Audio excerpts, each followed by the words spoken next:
Okay, welcome everyone. I'm Matt Termino, research ecologist for the Great Basin Landscape Conservation Cooperative. For those of you who are new to the LCC, just to let you know, we're a partnership among public and private groups working to meet large-scale conservation challenges across the Great Basin region. We've supported a variety of conservation projects on high-priority topics. And this series highlights a few of these projects. And we hope that these webinars can provide you with a platform for discussion about research and its application in the Great Basin. And we'll keep today's presentation relatively short to about 30 minutes and reserve the second half for questions and discussion with our presenter today. And since there's a lot of folks on the webinar, we ask that you type your questions as they arise. And then we'll read out your questions for the speaker at the end of the presentation. And then also, today's webinar will be recorded and available on our website. So on your screen, you'll notice a small collapsed control panel in the upper right-hand corner. And by clicking on the small arrow button, you can expand the control panel. And in this expanded control panel, you can also send a question. You just simply type your question into the chat area and then press send. And this question will then be sent to us to respond to at the end of the webinar. And so now let's introduce today's speaker, Bryan Hockett, who's the lead archaeologist for the Bureau of Land Management in Nevada, and his co-author, Steve Nelson, the field manager for the BLM Bishop Field Office. Okay, go ahead. Hello, everybody. Thanks for taking your time to join. Steve is having technical difficulties, so he's unable to join us today. So it will just be me. So I've given this presentation several times. So the date is a few days back. I just presented this at the Great Basin Anthropological Conference, which was held here in Reno last week. So picture you see before you is modern pronghorn migrating during the winter. So we'll get into how Aboriginal folks took advantage of that and its relationship perhaps to planting sage-grouse effort. Next slide, please. So as everybody here is acutely aware, federal agencies have consulted with state agencies, private organizations, and individuals to develop a plan to stabilize greater sage-grouse populations. Future vegetation treatment projects are being proposed in order to help stabilize the populations. These include restoring sagebrush habitat damaged by fire, intensive grazing, as well as pinyon juniper thinning in areas where conifers are thought to have encroached into habitat critical for greater sage-grouse survival. When it comes to conifers, as an archaeologist who also deals with tribal issues for not just Nevada but across the Great Basin, pinyon and juniper habitat is also critical to the survival of their traditional lifeways and culture, where juniper trees are used as medicine, also used as raw material for the construction of bows, such as what we call bow stave trees. And what you see in this picture is me standing beside a stave that has been removed from a juniper tree to create Aboriginal bows. And so archaeologists find these. Sometimes they're quite old, of course, and date to hundreds of years ago. In other cases, they're recent as modern tribal members continue to make Aboriginal bows. Pinyon, of course, has been an important food source for tribal communities across the Great Basin for a very long time. We'll get into that in a minute. And today, many tribes continue to do an annual pine nut harvest, which is centered around family. These are communal events where they do ceremonies and songs, and these are very important for continuing tribal traditional areas. So there are potential conflicts between the removal of pinyon and juniper to stabilize greater sage-grouse populations and the importance of these trees for tribal communities. So next slide, please. So in order to implement sound vegetation treatment projects, I think that obviously everybody wants to use the best science in the development of the development of pinyon juniper habitat and how pinyon juniper habitat is treated to ensure healthy pinyon juniper habitat in the future. So I've just put in 4 different questions here that I think would be useful to know. When did pinyon pine and Utah juniper begin growing in central and northern Nevada, where the greater sage-grouse now live, and anywhere in Nevada where it's found? What is the degree of recent or post-1860 pinyon juniper encroachment in the sagebrush habitat? Has conifer encroachment been uniform across Nevada and the Great Basin? Or if not, where has it occurred and where has it not occurred? Okay, next slide, please. So obviously answering these types of ecological questions has typically been done by ecologists and biologists, but archaeological and ethnographic evidence also has relevance to understanding these issues. And here I've just put in a couple of cool slides that shows a couple of large-scale traps or corrals seen in rock art. The lower left one is a corral with mountain sheep glyphs with little prints going right into the trap. That's from a site near Moab, Utah. And the one on the right shows pronghorn going into a large-scale corral.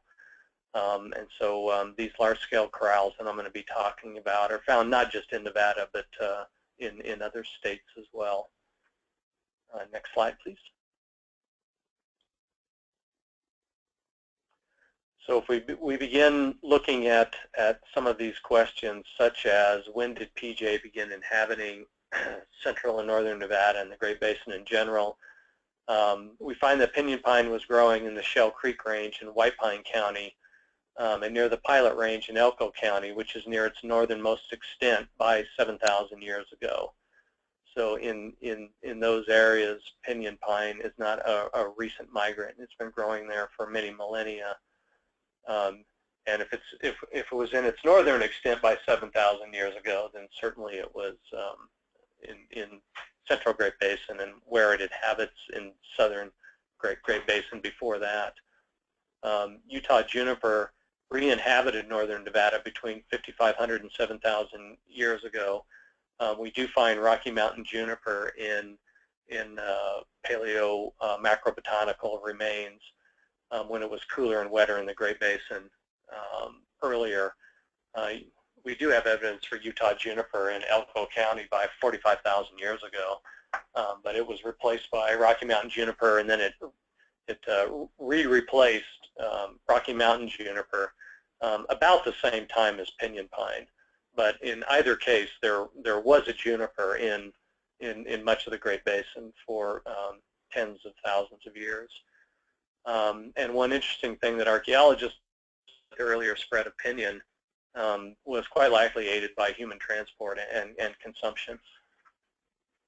But certainly by a minimum of 5,000 years ago, pinyon was likely present on all the major mountain ranges where it occurs at present. So next slide, please. So where has encroachment occurred? So as everyone knows, there are models out there that suggest that a good deal of current pinyon and juniper growth has occurred within the last 150 to 200 years. That there's been, that before that, while pinyon and juniper may have been present, that they were only present sporadically, that there was a great deal more sagebrush habitat at Euro-American contact, and that there's been a rather hefty spread and infilling, perhaps as much as 2/3 of what we see there today, just within the last 150 to 200 years. So there's several lines of evidence, archaeological type evidence that we can look at, as well as one other piece that we'll look at, and one of them is using before and after photography. So next slide, please. This is just one example. There are other cases of the use of before and after photography, and this is just to look at historic photographs taken from the mid to latter 1800s and early 1900s, and then go back and rephotograph that same spot and see how much potential pinyon juniper encroachment and infilling has occurred. So here's a book by Gary Rogers that was published in 1982. And this book focuses on the Utah part of the Great Basin. In this book, you can see the cover. The before and after shows an area of very substantial conifer encroachment into sagebrush. In the next series of slides, we'll open this book up and see what the contents show. Rogers subdivided his areas that he looked at potential conifer encroachment into lower valleys, upper valleys, and foothills with sagebrush and grass, and upper valleys and foothills with juniper. So we'll look at lower valleys first. Next slide, please. This is a typical example in Rogers' book of the lower valleys. And when we look at the before and after photography in the lower valleys of Utah, there is a lack of evidence for substantial juniper encroachment in this particular environment. Next slide, please. If we look at his second area, upper valleys and foothills with sagebrush and grass, once again, the before and after photography that Rogers published shows a lack of substantial juniper encroachment in this particular ecological zone. Next slide, please. Now, Rogers had a lot more plates in the upper valleys and foothills with juniper. And because of that, looking through his photographs, I could kind of subdivide them into 4 different categories. One set of plates showed less than 10% increases in infill encroachment, another 10 to 25%, 25 to 50%, and then greater than 50%. So we'll very quickly look at each of those. Next slide, please.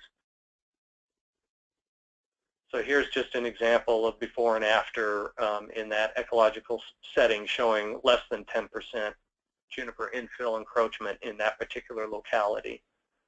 Next slide. Here's an example where I put in the 10 to 25% range, where there's definitely some increased infill, but not a substantial amount. Next slide, please. And here's a slide before and after where we're getting greater conifer encroachment into the valley bottoms that I put in the 25 to 50%. Next slide, please. And here's the example from the book cover of rather substantial juniper infill and encroachment. So I just put a note there that this was the photo that was chosen for the book cover. So this is another example of you can't always judge a book by the cover, because you look inside and the answer is a lot more complicated than what the book cover suggests. Next slide, please. So overall, if we look at this example of before and after photography, there are 30% of Rogers sites that show evidence for greater than 50% juniper encroachment. 40% show evidence of less than 25%. 60% do show evidence of greater than 25%. But the vast majority of them are in the 10 to 25% range. So So based on that, conifer encroachment appears to be highly variable and site-specific, that it's not a pan-basin phenomenon that can be applied to any site in the Great Basin. Next slide, please. So do all or most of the non-old growth trees represent encroachment? This is an important question where we could look to historical ecology for answers. Next question, or next slide, please. So there's two different sets of general evidence that's been published out there for answering if you see trees basically that appear to date to 150 to 200 years, do all of these trees represent encroachment? Or may they represent reestablishment? And historic mining and historic ranching, data from both of those have a lot to say about whether or not many of these trees represent true encroachment or whether they simply represent reestablishment after being cut in the early historic occupation era. There were most folks are probably aware that a lot of these questions that we're addressing, none of them are new. They've been around for at least 30 years and probably more than that. In the mid-'80s, there was a pinyon juniper conference held in Ogden, Utah, that asked these same sorts of questions and addressing conifer encroachment. The proceedings were published in 1986. The same questions were asked in the 1990s, and those proceedings, which were held in Fort Collins, were published in the 1990s. And in both cases, this evidence from historical ecology was used to address the issue of conifer encroachment. If we look at historic mining, for example, in one example in 1864, American laborers were constantly cutting and hauling firewood from nearby woodlands. Chinese laborers followed the woodcutters, pulling up the brush, stumps, and roots. As a result, more than close to 200,000 acres of second growth PJ now cover just 3 counties in western Nevada. And so when you look at this kind of information that represents a single mining complex out of many, many dozens that developed in the 19th and early 20th centuries, it's clear that not just hundreds of thousands, but I haven't seen anybody give an actual estimate of the grand number, but it would certainly number in the millions of acres of trees that were cut to produce coal to fire up the mining facilities in the historic mining era. So if trees are growing in those areas surrounding these historic mining communities, then they represent regrowth. They don't represent encroachment. Next slide, please.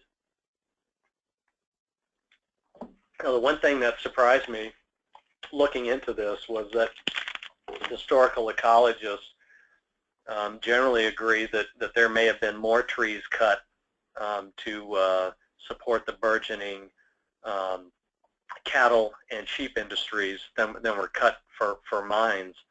And I just give a couple of examples here. For example, in central Nevada, the construction of a single corral used 3,000 juniper poles and some 50 miles of barbed wire fence supported by juniper posts with 260 posts per mile represents 13,000 juniper posts that were cut to build a single fence line.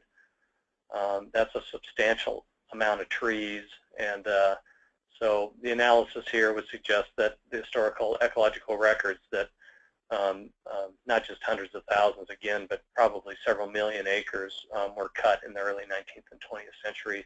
So we should expect to see quite a bit of secondary regrowth since 1860. Next slide, please. So if we turn to some different types of archaeological evidence that I've been thinking about for a while, we'll look at the large-scale traps now and see if they have anything to say on this issue. So next slide, please. So because of Nevada as well as Utah's dry climate, many aspects of the native hunting traditions remain preserved on the landscape. And these include features made of wood, such as wickiups and large-scale traps or corrals.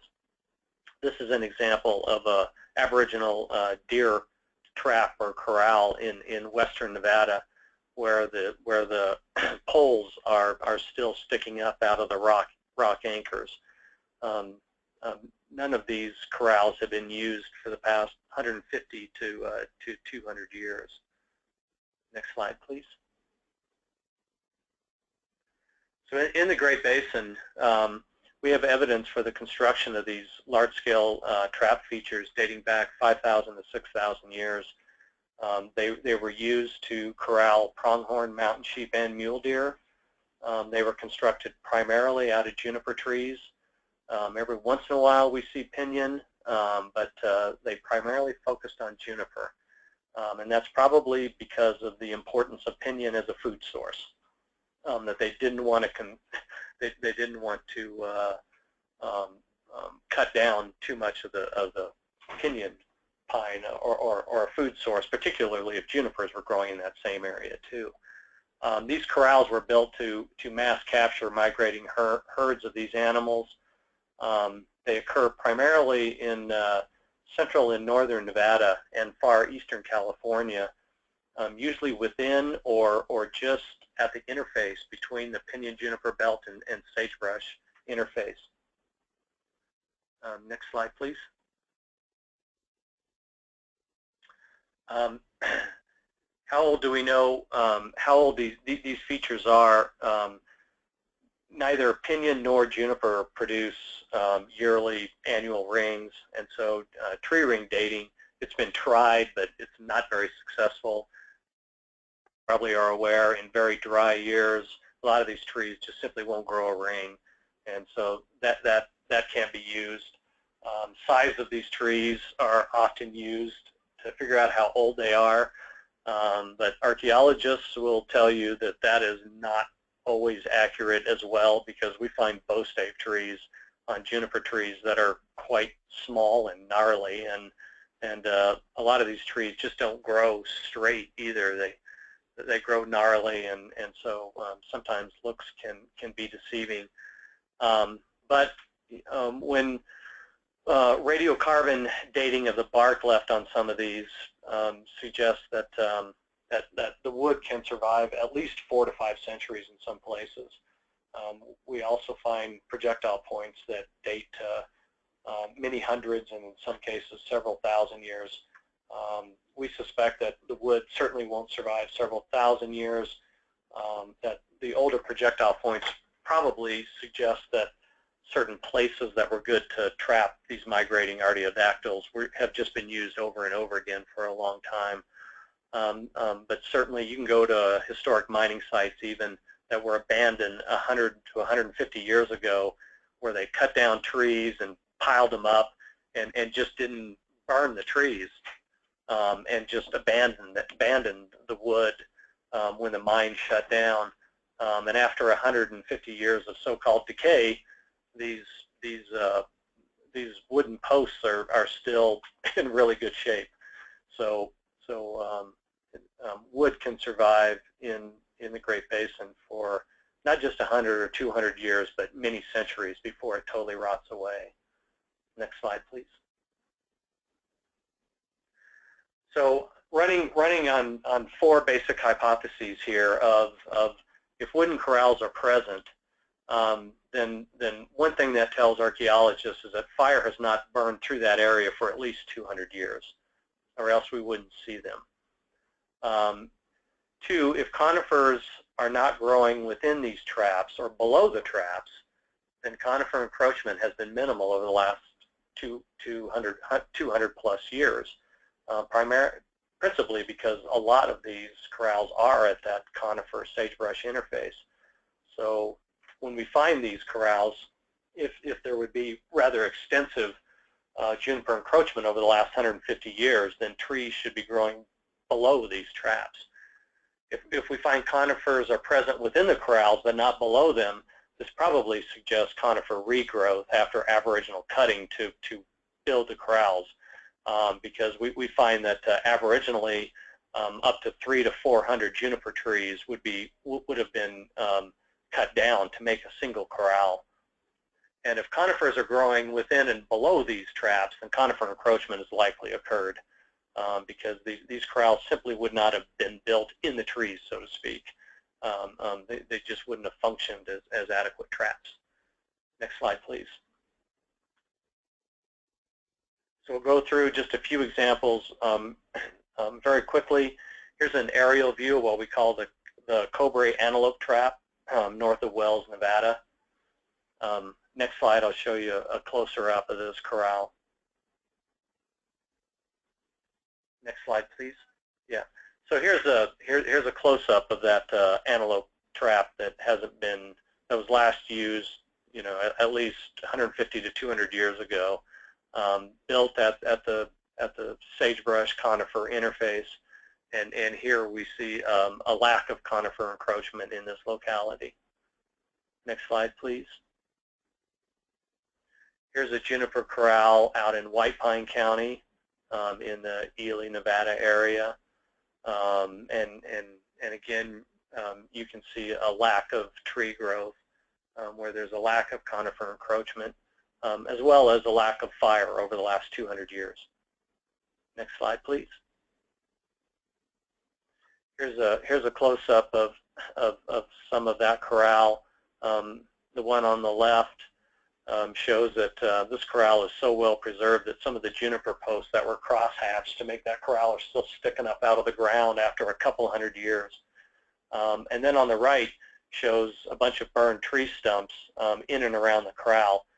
So aboriginally, the folks oftentimes burn the trees before they cut them down, which if you're going to start cutting juniper tree limbs with stone tools, then it's a lot easier to do so if you're trying to cut through charcoal than to cut a live tree. So this also suggests that I think a lot of people would go through these environments, and if they look and they see burned tree stumps, they would probably automatically think, oh, a natural fire has burned through this area. But in fact, archaeologists like myself are driving through and see burned tree stumps, and then we put the brakes on and go, there's a corral over there probably. So to our eyes, they don't necessarily represent natural fires. Next slide, please.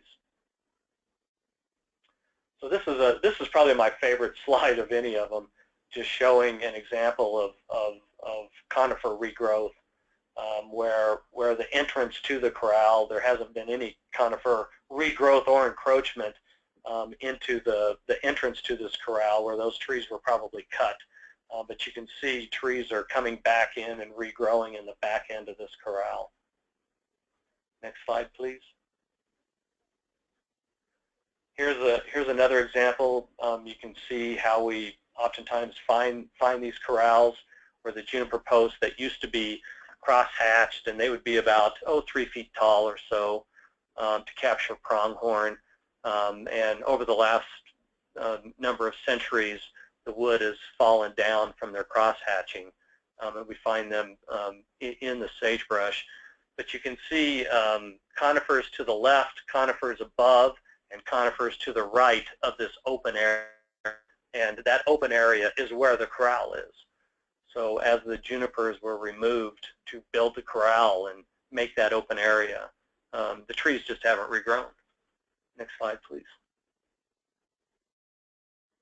Here's another example from south of Wells in the Spruce Mountain area of Elko County, Nevada. Just shows another lack of conifer encroachment around some of these corrals. Next slide, please. Now here's a different story. Here's an aerial photo of a corral here in western Nevada, where conifer encroachment and perhaps also fire, because what we find here is not so much the juniper limbs, but just the rock anchors that once held the juniper branches. And this corral is completely engulfed in trees.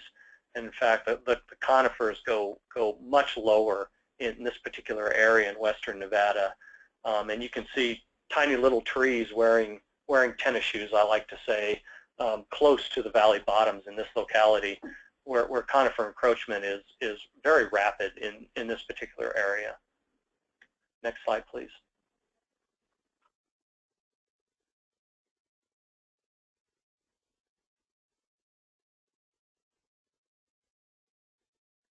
So here's another corral. This is also in western Nevada, called the Anchorite Pass, where I'm standing on the inside of the corral wall. It's kind of an interesting situation because you can still see this corridor of a lack of trees all along the edge of this corral, where that's probably where the trees were removed, and they haven't really regrown in some areas right next to the corral. But the entire inside of this corral is just engulfed in trees, as well as lower down, where conifer regrowth and probably encroachment has been pretty rapid since this trap was last used. Next slide, please. Here's another example. This is in the Excelsior Mountains in western Nevada, where this corral and wings are completely engulfed in trees. And there's just no way that this corral would function for a trap with trees like that. So this is, again, very rapid regrowth since this corral was last used. Next slide, please. So in conclusion, like I mentioned, large-scale traps were built to mass capture large numbers of migrating big game. We know that they began to be built about 5,000 years ago. And that date correlates to the timing of pinyon juniper occupation of the Nevada mountain ranges. So we have this correlation of when pinyon juniper comes in and when aboriginally folks started using these the wood to build these corrals. This is an interesting slide that shows the general northern extent of pinyon pine, and showing that the northern extent of pinyon pine captures about 90% of all of the corrals that we know of, which indicates to us archaeologists that again that pinyon was an important food source while the folks were communally gathering to build these traps. And I say there are currently about 80. I need to change that. We now know of 152 large-scale traps, of which a little over 100 of those are the actual corrals. Other features we know of are more simply drive lines or fences that they built to drive game into a certain ambush spot.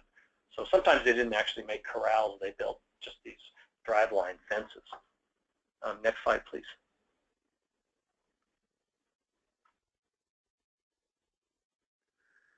So as I mentioned, hundreds of conifer trees were also burned and dismantled to construct these. So Native Americans also actively removed conifer trees for trapping, and in the process likely enhanced sagebrush habitat for greater sage-grouse population. Because certainly, like I mentioned, hundreds of trees would be cut down to build these features, which likely opened up the areas. And so in terms of human involvement on the environment, whether it was hundreds of years ago, thousands of years ago, or today, to remove PJ to enhance sagebrush habitat, the general notion of human involvement on the landscape of removing PJ is certainly not new and was practiced aboriginally. Next slide, please. So again, archaeological evidence is commensurate with the paleoecological data, before and after photography, and historic records that suggest that conifer infill encroachment is highly variable and site-specific. So there is no pan-basin pattern of encroachment. So the data presented here would suggest that the planning for conifer removal should be thoughtful and site-specific. And the reason I would say that is because I think some of the implications of these data are that in areas where the archaeological and other types of evidence suggest very rapid conifer encroachment, then we can expect that if we go into those areas and remove the conifers, that they're basically going to start growing again as soon as folks leave the field. And so for planning, when conifer removal is done in those areas, I think the plan should be that folks are going to have to go back again and again and again to keep those areas open, or the trees are just going to come back very rapidly. Whereas in other areas, if trees are removed in areas that don't show any evidence of conifer encroachment, then they will probably likely stay that way for a much longer period of time. But then, of course, the question can be asked: well, should we be removing pinyon and juniper in those areas that don't show evidence of conifer encroachment in the first place? So I think that's just some of the implications and of these data.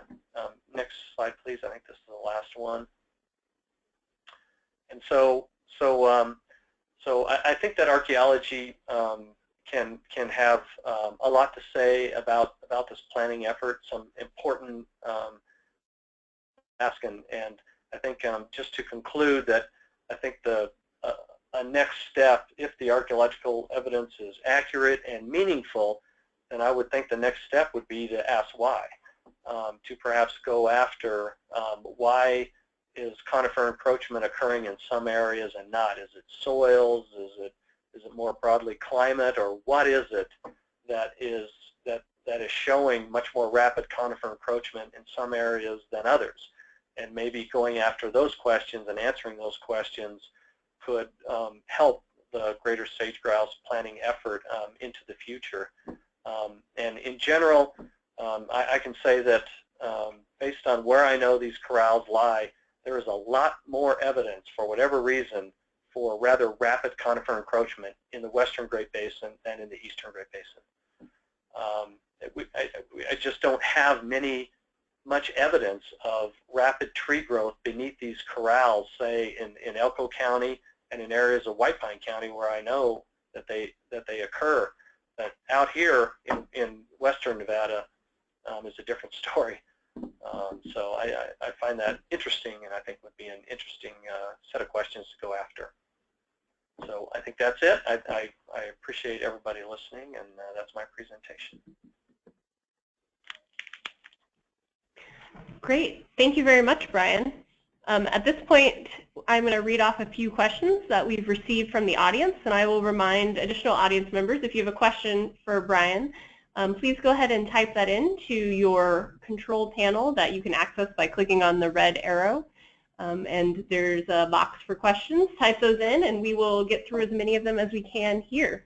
So the first one that I have had come in is just a question about pygmy rabbit traps. And there's not many specifics on this question, so I'm just assuming it's a question of, are those something you've come across in your work, Bryan? Or are these something that you see on the landscape? No, I haven't. What we know of from ethnohistoric accounts are sage-grouse traps, actually. That in some cases they actually built little funnels made of nets, and in some case sticks to funnel sage-grouse into nets, but not rabbits. They did a similar process with rabbits, but we haven't found any made out of wood, and ethnographically they described that they just use nets. So they would take long nets and make a V shape out of nets. And then they would get together communally and make a lot of noise and drive rabbits into the nets. And then they would club the rabbits. So since the nets aren't going to survive, even if they left the nets on the landscape, so to the best of our knowledge, they did drive rabbits, both jackrabbits and cottontails, but they used nets for them. Thank you. And a couple of people just typed in while you're answering that to clarify that one of the slides on the Spruce Mountain mentioned pygmy rabbit trap, and so I think that's where some of the question came from. Oh yeah, that's cool. I just called it the pygmy rabbit trap because that was an area where I was out there recording these corrals, and our biologist in the Elko district and the Nevada Department of Wildlife didn't know that there were pygmy rabbits out there. So while I was out recording these corrals, I was like, hey, that's a pygmy rabbit. So I went and alerted our biologist and NDOW, and they went out and confirmed, sure enough, there are pygmy rabbits out here. So I just think they're one of the cutest animals alive. So and I knew from listening to the biologists that they were, there was talk about some concern with pygmy rabbit population. So I wanted to make sure that they knew there were pygmy rabbits out there. So I named a trap in their behalf. Great, thanks for the clarification there. And another question, a lot of them are rolling in right now. So the next one for you is, how did you estimate change in cover in the photographs? Oh, I just looked and just did like a a percentage where I would just look and draw circles, like make a Xerox of the photograph, and then draw like a line around where the trees were before and after, and then just a visual observation. So nothing too mathematically, but just in general. Okay, thank you. And following kind of along that, regarding these photography before and after pictures, can any bias in the before and after pictures be corrected? In other words, would photography possibly be biased towards particular environments or areas, etc.? Yeah, possibly, because obviously we can only use whatever photographs are available. For whatever reason somebody decided to take the photograph in the 1800s, say, but certainly a lot more of those biases will go out the more of this is done.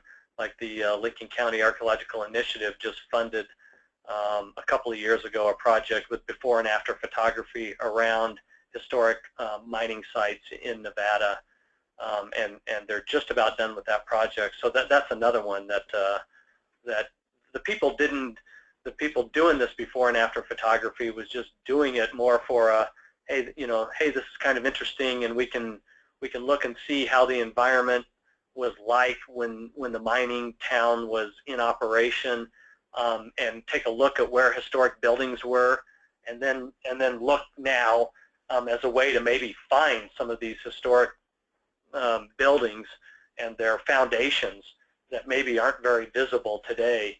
And so they weren't doing it for conifer encroachment, but once they come out with that report, then it can be used for that as another just snapshot of it. And so I haven't done anything real comprehensive, like to try to find every single publication of before and after photography. But anyway, that could be something that could be done to give a more comprehensive picture, and then that would help address whether or not there's biases in terms of many more pictures in the uplands compared to lowlands. I mean, the nice thing about Roger's book, though, is that he did have plates from both lowland, mid-elevation, and upland type sites. So. Great, thank you. We've got about 3 more questions that have come in here. So the next one for you is, did you notice differences in wood decomposition depending on the region or elevation or some other factor? Well, there is great differences, and we have generally interpreted those as being simply the age of the corrals, that the older the corrals, the more the wood is decomposed, and we've kind of said that because so many of these antelope traps in particular are in the same kind of environment. So if you just take Elko County, for example, which was a real bullseye of Aboriginal antelope corralling, we have traps that are just incredibly well preserved, where again some of the wood is still sticking up out of the ground, to some corrals where there's nothing more than small pieces of wood, but just enough to where you can follow it and trace it all the way around. And those are basically, they're in the same county and in the same environment at the same elevation. As you know, it's so highly variable because in so many places in the Great Basin, the highest corral we know of is at 10,500 feet in the White Mountains, and that was made out of bristlecone pine. And that wood is is perfect up there. I mean, nobody knows just how long the wood can survive, but there are famous tree stumps up there that have been cored, bristlecone pine trees that have been cored, that are like 7,000 years old, and the wood is still there, and the tree stumps are still there. That is just the extreme lack of decay of wood in that environment, in the upland environment of the White Mountains. So I think it's a great question, and it's something we need to consider, that maybe some different environments are increasing the rapidity with which the wood rots, but so much of the Great Basin is dry that I don't know if it would be significant or not. Great, thank you. Here's a management-related question for you. So for a field manager, how can this be applied in preliminary site analysis without doing a full archaeological survey? Well, one way would be to just, the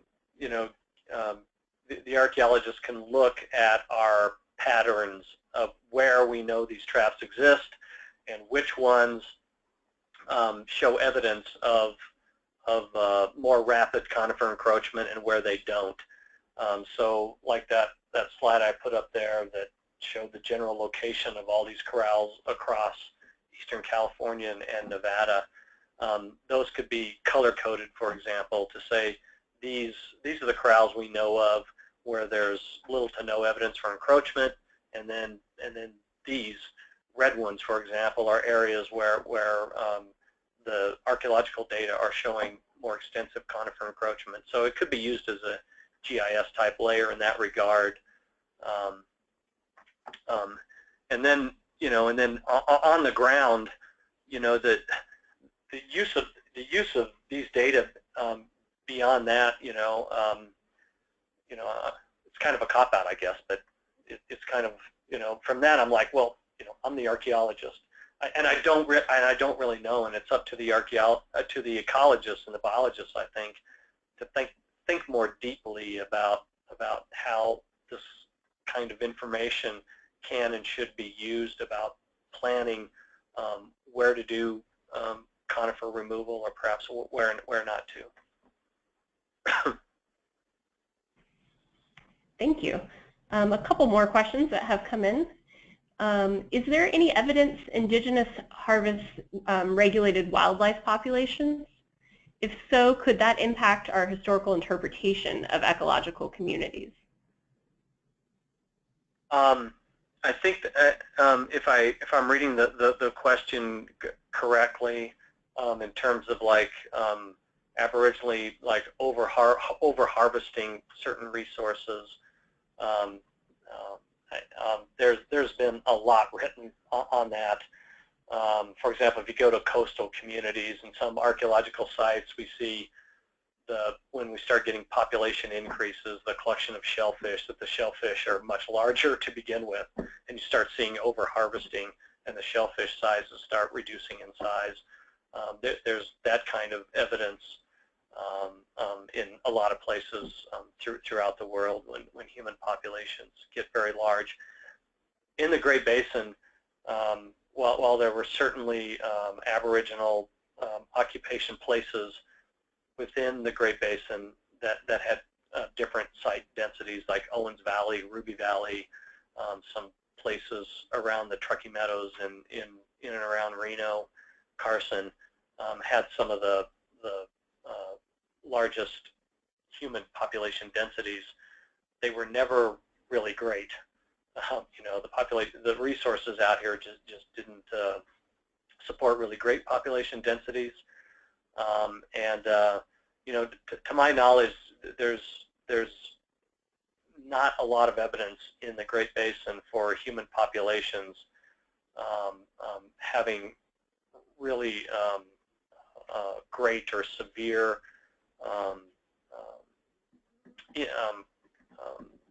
what word I'm trying to use, consequences for animal populations in the Great Basin. Certainly this kind of Aboriginal trapping, even ethnographically, sometimes these corrals would get hundreds of animals. But they, like I said, we have 5,000 years of evidence of this, and these migration corridors appear to maintain themselves for a very, very long time, for millennia. So our best guess is that when these corralling of artiodactyls took place, that if they reduced the population, then folks probably went to the next valley over for a while the populations recovered. Great, thank you. Another question here. So does the archaeological evidence that PJ was so abundant, before European settlers, imply that there was more PJ on the landscape than is currently assumed by ecologists and land managers? I think that would be a true statement. Okay, great. And then as a follow-up with this, is it possible that changes in climate and herbaceous species like exotics will change the PJ regrowth potential that you're inferring? Now you've asked me an ecological question.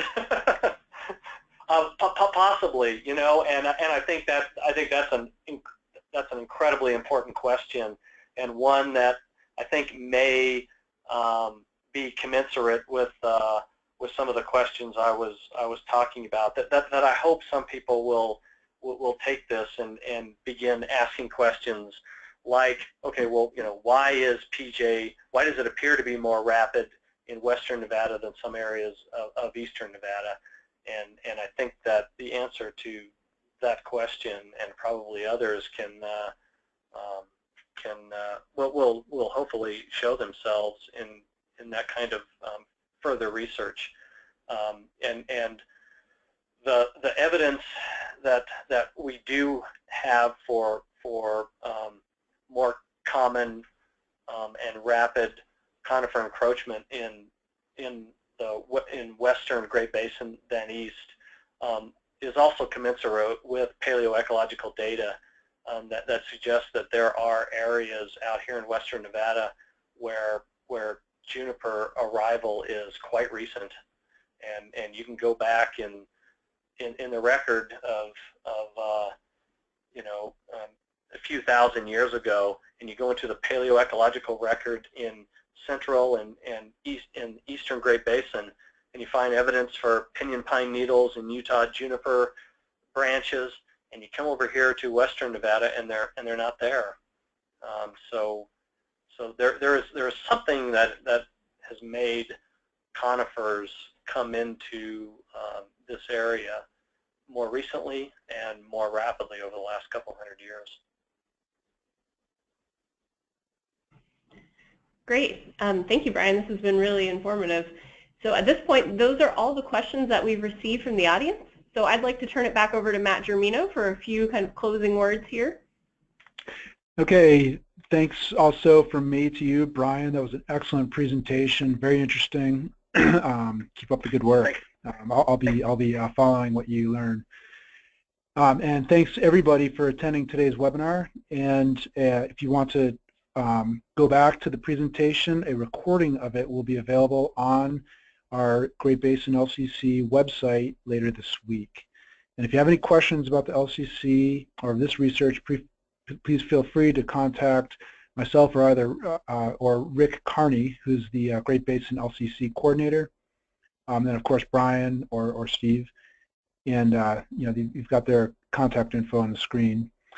And then make sure to join us on Wednesday, October 27th at 1 p.m. for a webinar on quaking aspen management, co-hosted by the 6 Western LCCs.